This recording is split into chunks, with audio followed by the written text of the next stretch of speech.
Bonjour et bienvenue sur notre web TV Sèvres et Maine.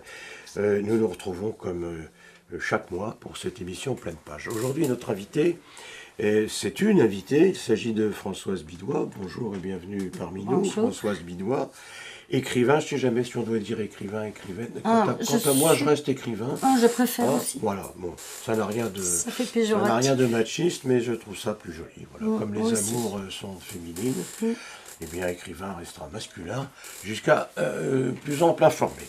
Françoise Bidois, vous êtes actuellement en Vendée, mais vous avez eu un grand parcours d'auteur, si je puis dire, et quelques vingtaines de publications, soit collectivement, soit personnellement. Et vous avez commencé, je crois, votre vie littéraire par de la poésie ou des nouvelles. Comment devient-on écrivain? Comme tout le monde, à l'âge de 6 ans, on commence à écrire. Oui, Bon, après, ça se précise autrement. La passion de l'écriture, ça vient plutôt peut-être de la formation qu'on peut avoir avec la lecture, l'abondante lecture, comme moi j'ai connu. On n'avait pas d'autre cadeau que le livre. Mes parents n'étaient pas très riches, mais on avait des livres. Et on lisait beaucoup.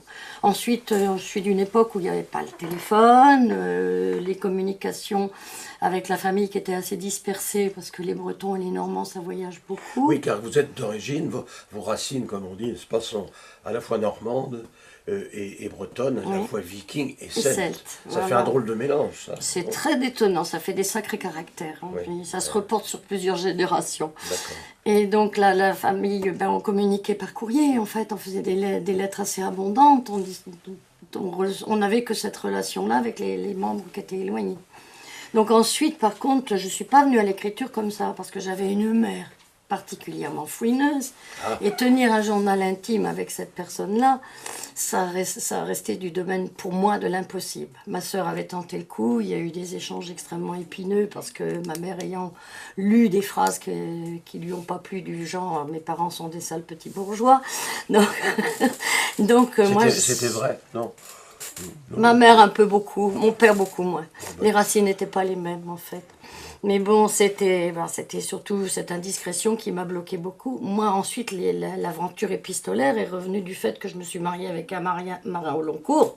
Et que là, c'est une vie de papier, parce que d'un côté comme de l'autre, 9 mois séparés, les lettres écrites tous les jours, plusieurs lettres. Moi à la fois pour le tenir un peu informé de ma vie, et de celle des enfants par la suite, de la famille. Lui, pour me décrire des choses merveilleuses de ses voyages sur l'océan avec les quelques rencontres portuaires sur la côte d'Afrique, Je croyais que c'était une légende, ça, les rencontres portuaires, comme vous dites. Bon, ça existe Ça vraiment, existait bien. Bon, oui. la prétention que lui ne faisait pas partie de cette génération d'hommes infidèles et du marin avec une femme dans chaque port. Je ne suis pas allée vérifier, ça ne m'intéressait pas. C'était pas le sens de cette vie-là. Mais en fait, ça est devenu très très compliqué. Il était carriériste, la famille ne l'intéressait pas, les enfants non plus. Donc j'ai pris mon paillasson, mes meubles et mes gamins, puis je suis partie. Je suis revenue en Bretagne parce qu'il m'avait fait vivre au Havre. Et je suis revenue chez moi à Saint-Malo. Oui, le Havre c'était en Normandie, puis vous êtes revenu à Saint-Malo qui était mais en la Bretagne. famille, il y en avait On en n'en sort Normandie, pas. n'en sort pas, j'ai navigué Voilà. entre les deux régions très facilement. Voilà. Donc voilà, donc à ce moment-là, ça n'est resté que dans ce domaine-là. Alors, c'est ce qui vous a incité à écrire? Non, pas du tout. Non, pas du Ah, tout. pas du tout. Non, mais je suis très particulière, je vous l'ai dit, hein, les Vikings et les Celtes, ça fait des drôles de salades. Oui, je connais Ouais, un peu. oui. Oui. Donc là, ça s'est pas passé comme ça. En fait, je suis pas venue à l'écriture comme ça. C'est que plusieurs années plus tard, je me suis retrouvée me remarier, je me suis retrouvée à la tête de 5 enfants, et un mari qui arrête de travailler à 40 ans. On essaye de gagner la croûte à tout le monde, de façon à ce qu'il y ait au moins du pain sur la table tous les jours. Donc il se trouvait qu'en plus du métier que j'avais repris en dehors de l'enseignement, puisque je l'avais abandonné, j'étais devenue artisan de la couture. C'est pas un métier très florissant, mais qui prend énormément de temps. Et j'ai fait de la copie de manuscrits. Allez, j'allais dire, pour caricaturer, 1000 métiers, 1000 Mille misères. misères, c'est ce que ma grand-mère c'est bien ça. n'arrêtait pas de me Bon, dire. voilà. Elle avait franchement raison. Oui. C'est vrai. Voilà. Alors, parmi vos nombreuses activités professionnelles cette fois, on va revenir à la littérature bien sûr après, Et vous avez été enseignante, on disait institutrice. Oui, je Parenthèse. trouve ça très bien d'ailleurs. Oui, oui, moi aussi. Parenthèse, je préférais, mais c'est tout personnel, le terme de instituteur ou institutrice, parce que maintenant il s'appelle Professeur des c'est- écoles, c'est oui. très ronflant, mais on peut être Oui, c'est ronflant, technicien un petit de sol aussi. Aussi technicien de surface. De surface, pardon. Ouais, c'est oui. ça. Et ça empêche peut-être, avec des titres ronflants, de payer plus cher le Je crois personnel, pas. comme ça, non? Non, non, enfin, je ne suis Non, plus c'est dans pas la vrai. corporation depuis longtemps, mais c'était Ouais, pas bon. mieux payé en tant qu'instituteur. Les professeurs avaient quand même une mention supérieure au niveau du salaire. Maintenant, est-ce que le titre a donné une... Non, mais ce que je veux dire, c'est que je croyais que le titre professeur des écoles dispensait peut-être, plutôt qu'instituteur ou institutrice, dispensait peut-être une augmentation. Ben, ça Ou aurait- remplacer c'est une possible, augmentation possible. Je suis dans- plus dans le parti pour le savoir, je Bon, peux pas voilà. le confirmer. Donc ça. institutrice, puis ça s'est mal passé quand vous étiez institutrice, parce que Oui. dans une petite commune, un petit village, disons ça, où on vous tournait le dos, plus ou moins, non? Ben oui, institutrice publique, c'était un terme quand même un peu... C'était plus que péjoratif. C'était l'école de filles privée, religieuse, avait le maximum des enfants de la commune, des filles de la commune. L'école publique de filles, puisque les filles et garçons à l'époque étaient séparés, ne comportait que les enfants des familles qui étaient refusés par... Par les écoles privées, vous voulez par dire? Non. Même par, disons, le mental vis-à-vis D'accord. des gens qui ne sont pas catholiques, qui n'ont pas... Alors j'avais la fille d'une femme qui avait été suspectée d'avoir fréquenté avec les Allemands, par exemple. C'était par Arletty, rassurez-moi, non? Pardon, C'était non, pas c'était l'actrice pas Arletty. Arletty, non, non, non. Un petit peu plus âgée que moi, Madame Arletty, quand même. Oui, oui. J'avais les deux filles du cantonnier qui étaient communistes, donc voilà. Donc, disons que les convictions personnelles non religieuses faisaient que je me retrouvais avec ces enfants-là qui étaient refoulés de l'école privée. Voilà. D'où la suspicion du village vous concernant, c'est ça? Voilà, alors donc moi ça a très mal commencé parce que déjà j'étais rendue à la 5e remplaçante enseignante dans cette école parce que personne ne tenait le coup. Bon, moi ce qui m'a un peu aidé c'est ce caractère un peu solide du Celte qui fait que j'ai tenu tête, mais le village m'a affamée puis je suis tombée malade à la fin, c'est sûr qu'au bout de quelques mois, mal nourrie, j'avais pas le chauffage dans la classe, on faisait l'encre gelée dans les encriers. On faisait 10 minutes de tour de cours, 10 minutes de classe, enfin c'était très du compliqué. sabotage, en quelque Oui, sorte. bon, On peut dire on ça comme essayait ça. d'éliminer Et- l'école communale de filles. Ah, oui, d'accord. Ouais. Oui, évidemment. L'école de communale de garçons était très existante. Il y avait un couple d'enseignants, il y avait 2 grandes sections d'enfants, de primaire. Mais il n'y avait pas d'école privée garçons, donc on en avait besoin de cette école-là. Et alors, votre premier livre, revenons à des moutons Alors moi, littéraires. je disais donc que j'avais... Le premier recueil que vous avez écrit. C'est très compliqué en fait. J'avais pris l'habitude de faire de la copine de manuscrits. Oui. Et puis un jour, j'ai un monsieur qui est venu me voir en me disant « Moi, j'ai plein d'histoires dans ma tête, je veux les raconter, mais je sais pas les écrire, je ne suis pas capable. » Et il m'a demandé si j'acceptais d'être son écrivain, son prête-plume en fait. Son nègre, comme Son on dit nègre, maintenant. comme on disait Comme on dit en à ce moment-là littérature. d'ailleurs. Oui. Oui, le nègre. Donc j'ai accepté parce que c'était fort bien payé. Et on a fait ça en tant qu'employé. Donc il m'a employé pendant plus de 3 ans. Donc j'ai fait mes armes ainsi. C'est un métier qui demande un peu de modestie, d'humilité, parce qu'en fait on n'apparaît nulle part, il y a une charte de confidentialité, personne ne sait que c'est moi qui ai écrit ces livres, un d'ailleurs a été tourné en téléfilm, Ah oui. mais oui, il avait des histoires fantastiques, il avait des histoires extraordinaires, c'était un Alors, Arménien. Le titre de ce recueil que vous avez écrit pour cet auteur-là, Ah ben, je ne peux pas le vous dire. pouvez pas le dire. Non. Vous ne pouvez pas le dire. C'était un Arménien qui a écrit, donc j'ai fait 3 romans pour lui, un récit de vie assez flambant, un conte d'Anatolie où il n'avait jamais vécu d'ailleurs, donc il a fallu quand même que je me documente pour pas dire des bêtises sur l'Anatolie, et puis un conte pour enfants. Et puis là-dessus, il y a un ami qui passait, qui me faisait taper ses poèmes à la machine et qui me dit « Tu gaspilles ton talent ». Moi, je dis, je vois pas en quoi je gaspille mon talent, puisque je suis bien payée. D'accord. Pour l'instant, moi, je gagne ma croûte, c'est tout. Et il me dit, c'est parce que tu n'as pas d'imaginaire. Elle me met au défi d'écrire une histoire, un conte, une histoire, un récit, trois petits textes qu'elle me demande. Et c'était le mondial du foot. Et les gamins et le père étaient en train de sauter de joie devant les buts de l'époque.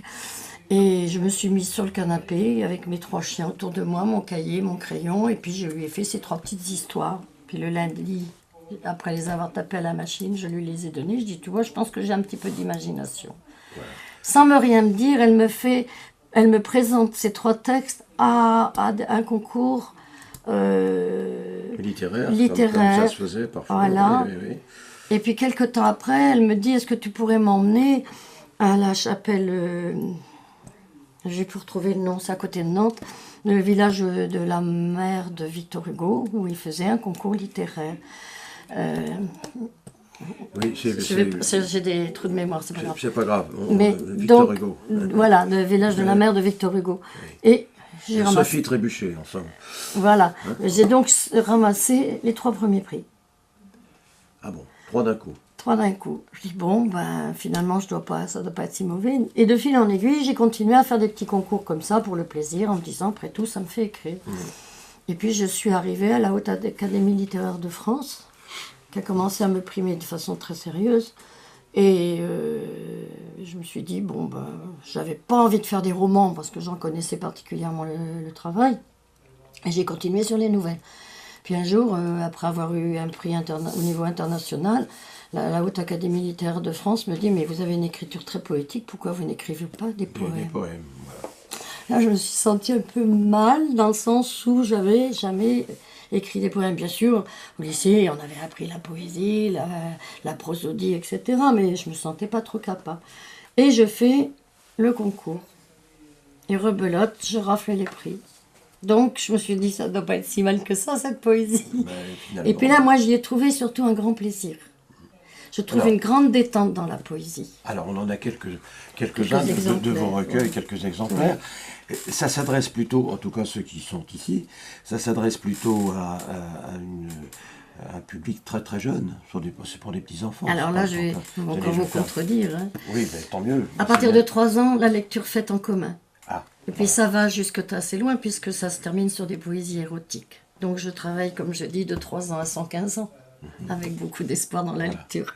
Alors pour la poésie. Celui-là, par exemple. Alors lui-là, c'est nous l'avons là entre nous. Viens, je t'emmène en poésie. Donc voilà. ça s'adresse quand même à un public. À tout petit. À tout petit, assez jeune. C'est pour la découverte de la poésie. C'est pour faire apprécier la poésie amusante. La poésie qui ressemble plus à de la chansonnette ou à une petite histoire. Hein, pour éviter, un petit peu comme faisait, je ne veux pas m'y comparer, hein, surtout pas comme faisait Prévert, des choses qui amusent beaucoup les enfants. Donc arriver à ce stade-là, il faut... En sortant de l'école. Voilà, des petites choses qui sont amusantes à apprendre, qui sont la petite coccinelle qui a perdu ses petits pois. Voilà, oui, voilà. Donc des petites histoires qui intéressent l'enfant avec un dessin à chaque fois. Un dessin à chaque fois. Que je fais. Alors, dans cette même veine, il y en a eu... Alors, il y a eu à suivre, évidemment, la poésie à partir de 8 ans. C'est-à-dire que la lecture partagée, il arrive à un moment donné, si on a habitué l'enfant à lire, à beaucoup lire, à partager la lecture, il a envie de lire tout seul. Bien sûr. Donc, et puis, il est fier de savoir lire tout seul. Donc, les textes sont un petit peu plus élevés. Donc, celui-ci, s'il a été lu avec les parents ou les grands-parents, il est connu par cœur. Et il arrive plus facilement à lire celui-ci tout seul. Voilà. Alors là, j'ai un titre en latin, Veni Vidi Vici, je suis venu, j'ai vu, j'ai vaincu. C'est une parole de César, c'est ça, c'était un ami à vous, Jules César? Non. Je pense qu'il était un peu fanfaron, mais moi je ne suis pas trop dans l'histoire. C'est surtout le numéro qui est au-dessus qui est important. 39-19. J'ai écrit ça l'année où ce numéro de téléphone a été ouvert pour les femmes battues et en détresse. Numéro de conseil, non pas un numéro d'appel au secours, mais un numéro de conseil et d'aide morale. Voilà. Oui, parce que vous êtes investi beaucoup dans différentes raisons, dans différents combats. Oui, peut-être un peu humaniste, je ne sais pas. Un petit peu partout, humaniste, social, voilà. Je voudrais justement venir à... Parce que là, ce sont des ouvrages personnels. Oui. Donc, Françoise Bidois... c'est que moi, oui. Voilà, c'est que vous. Y compris les dessins. Y compris les dessins. Mais vous avez aussi... édité, publié des livres de façon collective avec d'autres auteurs. Oui. D'autres auteurs. Alors des anthologies de la poésie avec des associations comme les Poésies Nomades de Saint-Gilles, avec des participations à la revue de l'Essor Poétique, qui est une association qui a 45 ans maintenant, avec d'autres auteurs à la demande. On m'a demandé d'écrire Paroles de femmes, par exemple, les 100 femmes parlant des problèmes féminins, genre égalité femmes-hommes, genre sur les femmes battues, entre autres. Et puis d'autres collectifs qui soit en poésie, soit en nouvelles, sur des thèmes particuliers, comme la liberté d'expression, entre autres. Oui. Alors il s'est passé un événement il y a déjà quelques temps, mais c'est pas si loin que ça, je crois qu'on peut en parler, qui étaient ces attentats notamment auprès du journal Charlie Hebdo, avec tout ce qu'on sait dramatique qui est arrivé. Et alors là, avec d'autres auteurs, d'autres écrivains, vous avez édité, c'est une histoire intéressante, vous avez édité une anthologie qui s'appelle Liberté d'expression, évidemment pour soutenir la liberté d'expression. Et c'est ce drame-là de Charlie Hebdo qui a déclenché en somme cette association. Et alors, comment ça s'est passé tout ça? Parce que pour réunir des tas de gens, il a fallu quand même... Alors il a fallu déjà, évidemment, trouver la passion dans l'expression d'un thème fixe. C'est pas toujours simple pour un auteur de se baser sur un thème fixe. Je fais voir au passage la couverture de ce livre, voilà. Alors là, c'est une participation totalement bénévole, sans aucun but lucratif, si ce n'est que le projet a été édité a été créé et inventé, disons, par un Irlandais, ancien soldat de l'IRA, qui avait fait quelques manifestations violentes à la manière des Irlandais qui demandaient leur indépendance. Entre autres, j'étais une bombe dans une école maternelle, même si c'est un dimanche, c'était quand même condamné par les Anglais. Donc ayant été condamné... Et par beaucoup de gens, par parenthèse aussi. Par d'autres personnes aussi, bien sûr. C'était pas un acte tout à fait réjouissant, ni glorieux. Donc il s'est évadé, au moment où on l'emmenait en prison, il s'est évadé et il a réussi à fuir jusqu'en Bretagne. Il avait 22 ans, il a repris ses études. Il est devenu d'ailleurs enseignant dans la région de Concarneau, je crois. Oui, c'est Concarneau. Et il s'est marié, il a eu ses enfants, il est devenu druide celtique parce qu'il avait quand même cette base celtique qui reste très ancrée chez les Irlandais, Pays de Galles et puis la Bretagne. Et donc là, quand l'événement de Charlie est arrivé, il a peut-être eu des réminiscences de ses remords, de ce qu'il avait fait, en se disant... La violence parce que j'allais vous dire, ne résout pas tout. À l'origine, il était, entre guillemets, un poseur de bombes. Mais oui, au départ. Contre des poseurs de bombes, de ceux de Charlie Hebdo. Voilà, ça paraît étrange dans le sens où lui, ayant été dans du mauvais côté de la barrière. C'est la question que je vous pose. Mais sa vie vécue, du fait qu'il est rentré dans l'enseignement, je pense que sa philosophie avait certainement pris un autre sens. Et je pense que là, ça l'avait extrêmement choqué que l'on puisse agir aussi violemment pour s'exprimer. Voilà. Et à prix de remords, il a fait appel à 2 ou 3 d'entre nous, par le biais d'un auteur breton qui d'ailleurs a écrit aussi dans le collectif, et a demandé que l'on s'exprime sur la liberté d'expression à notre manière. Alors il y a des poèmes, il y a des textes... De différentes structures, il y a des nouvelles, il y a des récits, et il a choisi parmi tout ce qu'il avait reçu une bonne douzaine de textes, un petit peu plus, même 14 ou 15 textes, et puis il m'a confié la mise en page. Moi je ne l'ai jamais rencontré, mais je l'ai eu par téléphone. Alors vous avez été la cheville ouvrière, si je puis dire. Voilà, alors moi j'ai fait la mise en page. De ce récit, mise en page, etc. La disposition l'ordre des textes, c'est lui qui l'avait choisi. J'ai terminé la mise en page en octobre de cette année-là. Et il l'a accrédité. Et il avait trouvé un sponsor qui voulait éditer, et il voulait éditer 15 000 exemplaires de ce collectif. 15 000 tout de même. Gratuit. Distribué dans les écoles, lycées, collèges, et dans les médiathèques. Il avait trouvé un sponsor qui était d'accord. Se trouve que, suite à la fin de cette mise en page, arrivent les incidents, l'épouvantable du Bataclan. Et ça l'a achevé, il est mort quelques jours après. D'accord. Là, il s'est dit, même là, il a estimé que son combat, en fait, était une petite brise dans une tempête qui n'a peut-être pas été positive. Si bien que les auteurs et moi, je me suis dit, je vais leur demander s'ils sont d'accord, mais on ne peut pas abandonner l'aventure comme ça. Mais le sponsor n'a pas voulu nous suivre. Donc on a mis tous un petit peu la main à la poche. On a édité 1000 exemplaires du livre, qu'on a fait éditer et qu'on ne revend qu'au prix de l'imprimerie, c'est-à-dire qu'on ne fait toujours aucun bénéfice dessus. Alors je fais une petite parenthèse, en effet, il est à vendre 2 €. 2 €, oui. C'est vraiment... C'est le prix du... Alors en plus, il y a quelques illustrations dedans, bon, Oui, pas oui. grand-chose, mais disons qu'il y a des petits dessins, des gens comme là, celui qui nous a donné le dessin de la couverture, qui est un dessinateur connu en Belgique, mais nous, on n'a pas mis son nom non plus, c'est resté dans la limite du bénévolat et de l'anonymat.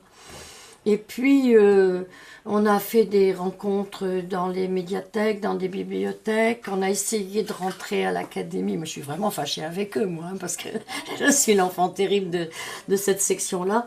Ils n'ont pas accepté, à la fois ayant quand même des imprimeries à l'académie, à l'éducation nationale plus exactement, des imprimeries où ils auraient pu, je leur ai envoyé la maquette et tout, où ils auraient pu refaire l'imprimer et poursuivre notre demande de faire cette communication auprès des jeunes. Ça n'a pas marché. Donc on a fait juste des rencontres dans différentes bibliothèques avec quelques-uns des auteurs là, en lisant des extraits du livre en fait. Voilà. Alors Françoise Bidois, eh bien auteur engagé en ce qui concerne Un cet petit exemple-là, oui un petit peu quand même, auteur engagé, création, association, collectif d'écrivains, et puis à titre personnel, vos ouvrages de nouvelles et de poésie. Je crois que j'ai résumé à peu près tout ce que vous... en ce moment, vous êtes en train de préparer quelque chose, j'imagine, comme tout auteur qui se respecte. Ça bouillonne beaucoup, tant que c'est pas bon. sur le papier, ça m'embarrasse la tête. Oui. Donc, au niveau poésie, c'est déjà pas mal de choses dans l'année, comme j'ai participé à beaucoup de choses. J'ai de quoi monter un bon recueil, dont un pour les enfants un petit peu plus, disons, à la suite de ceux de 8 ans, quoi, pour les pré-ados. J'ai des nouvelles de prête aussi pour ados et pré-ados. J'ai un recueil que j'ai testé qui s'appelle Les Contes de la Mésange, mais c'est le tome 1 que j'ai testé et qui va reparaître avec les nouvelles éditions dont je suis un des membres actifs. Toujours dans cette édition, non? Non, dans l'association Vendée Lettres. Voilà, Vendée Lettres, puisque celle-là est de Vendée, en effet. Et puis, je sais que on vous voit régulièrement, souvent, très souvent, même c'est pas un reproche, hein, dans les salons de livres divers et variés. Oui. Je pense à celui de Montaigu, en Loire-Atlantique aussi, un peu partout. Et voilà, vous aimez bien vous retrouver dans cette ambiance-là. J'adore ce genre de rencontres, d'autant plus que, disons que moi, même si mes recueils de nouvelles, les 4 premiers ont été édités par un éditeur, même si on a un bon éditeur ou un mauvais éditeur, il faut quand même rester son propre représentant de commerce. Et je pense que c'est un petit peu le sens du fait que je finance pas mal d'auto-édition. J'essaye de récupérer un petit peu de fonds de trésorerie comme ça. Mais par contre, le plaisir, même si je ne vends pas ces jours-là, ma foi, le plaisir de rencontrer des collègues, c'est important, c'est intéressant. Et du public aussi, j'imagine. Et puis le public. Les gens s'aperçoivent que les écrivains sont des gens ordinaires, qui font comme eux, qui se lèvent le matin, ils font leur lit ou pas, ça dépend des gens. Et puis qui ne sont pas des icônes qu'il faut avoir plaisir à parler avec les auteurs. Bon, en tout cas, nous avons eu à TVC vraiment un plaisir à parler et à converser avec vous, Françoise Bidois. Juste à la fin de cette émission, on verra une adresse où on peut se procurer vos livres, poésie, nouvelles, collectif. Et puis merci d'être venu parmi nous sur notre antenne. C'était un plaisir. Voilà, et à très bientôt. À bientôt. Et nous nous retrouvons le mois prochain pour une nouvelle édition de Pleine Page. Merci de nous avoir écoutés.